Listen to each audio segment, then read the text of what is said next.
Hi, this is Kathy Lewis from Tall Tree Designs, and this video is going to be talking about how to do drop stitch. And drop stitch is a really popular stitch that you're going to see lots of in a lot of different patterns. And it's this stitch here where it looks really kind of lacy. And this is really just one stitch, it's one row, and it's a super elongated stitch, which gives you that very cool look. So it's simple to do, and I'm going to show you how to do it. We're going to use some heavier yarn and some bigger needles to make it really simple to see. But pretty much doing drop stitch requires 2 rows. I said 1 before. It's really 2, but this is what we do. Insert your right needle into the first stitch as if to knit the normal way, and you're going to wrap your yarn around the right needle. And at this point in a normal knit stitch, you'd pull that loop through and complete the stitch. We're not going to do that yet. What we're actually going to do is wrap this yarn again around the right needle and in between. So now we've got 2 wraps on our right needle. The pattern that you're following that's calling for drop stitch will tell you how many times to wrap the yarn. I like a fairly dramatic drop stitch, so I usually go for 3 wraps. So let's go one more time around our right needle. And now you can see you've got 3 new stitches on your right hand needle, and we're going to pull all 3 of them through the stitch on the left needle and pull that stitch off, okay? And that's what you're left with. You've got 3 stitches coming out of that first stitch. So every knit stitch, we're going to wrap once, twice, 3 times, and continue to knit. I'm going to keep going across this whole row, and with each stitch I'm going to wrap it 3 times. Okay, so here's a pro tip when you're knitting drop stitch. Be careful that you don't pull these wraps super tight on your needle, and you're going to see why in just a minute. Because if those wraps get too tight, it becomes very difficult to move them along the needle and knit with them. Okay, so I'm just going to go a little bit faster now, because nothing changes. On this whole first row, we're going to knit each stitch with 2 extra wraps for a total of 3 wraps. Some patterns will tell you to do 2 wraps. It can be any number really that the designer decides, but for today's purposes, 3 wraps is plenty. Okay, we're almost at the end.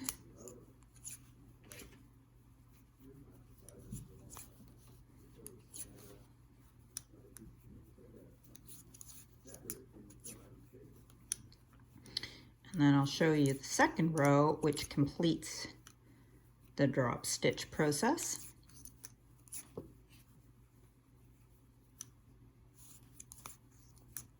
Okay, almost there. Okay, and there's our last stitch. Okay. So there you can have a look at what that looks like. So we've now got 3 times as many stitches on our needle as we had when we started this row. Now we're going to do the next row.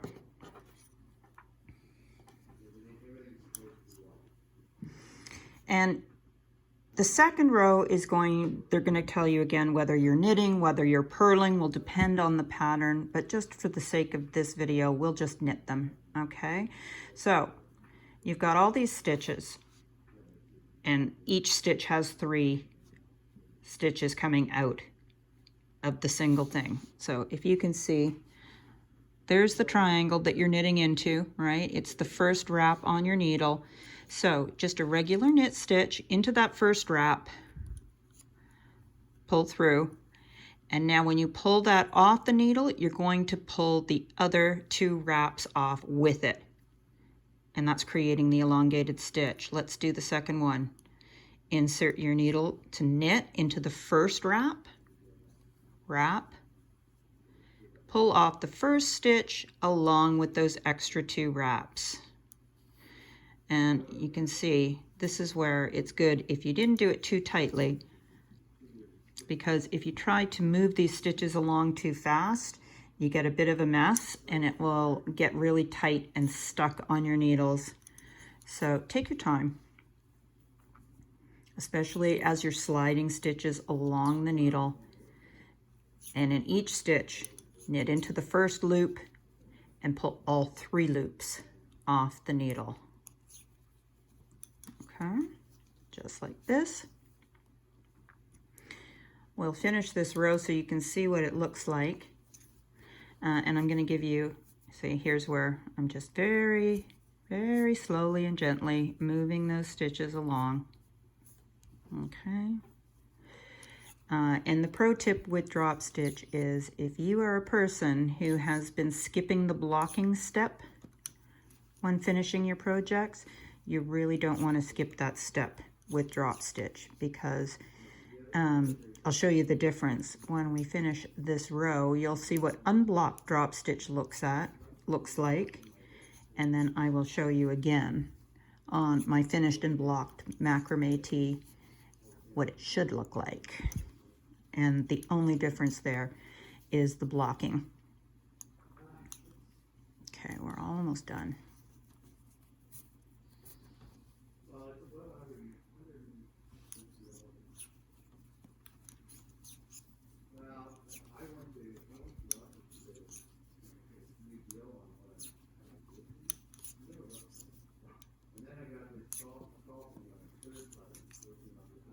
Okay, last one. And there, we've knit them all. So, turning it around, it looks like this. I'm going to give it a little pull, just to stretch out those stitches, tighten everything up so you can see what it looks like. And that's what it looks like. So, those extra wraps created the extra length in each of these stitches. And when we dropped them, knitting the second row, they unravel to give us these nice long elongated stitches, which creates that kind of cool look. So that's what it looks like before you block it. And this is what it looks like after you block it. So it's a lot tidier. It looks nicer. It pulls everything together neatly when you block that, so that it's a nice feature instead of kind of a sloppy one. So don't be discouraged as you're knitting it if it looks a little wild and ragged. It will, until you block it, and then it will look beautiful. And that is how you knit drop stitch.